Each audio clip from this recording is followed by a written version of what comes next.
How much fear is there of another really dramatic drop in the S&P over the next 30 days? Something traders would call a tail event? Let's find out. Because what if I told you there was an index that gives you exactly that information so you can fine-tune your option trades and make more money? First, if you like this video, click like and subscribe, and click the bell to get notified when we release future videos.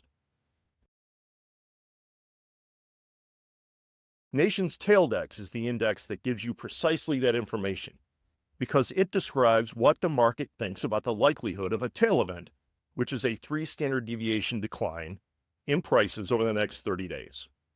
Now, near midday on Friday, April 11th, with the S&P relatively unchanged, VolDex is higher by 1.5%. So VolDex, at the money options, the most important options listed, are saying that traders expect a little bit more volatility over the next 30 days.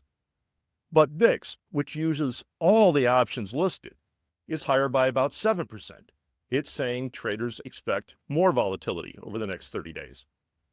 But TailDex is up by 15%, and TailDex uses only the 3 standard deviation out of the money options, so it's saying that traders think the likelihood of a tail event, a steep decline in prices, one of at least 3 standard deviations over the next 30 days, is significantly higher than it was yesterday. It's only by deconstructing skew like this, that is, looking at each swath of option prices, that allows you to really understand what the market is saying, so you can use it to your advantage and craft better trade structures. We provide all of our index values in real time at nationsindexes.com, where our goal is to make you a better trader so you can make more money.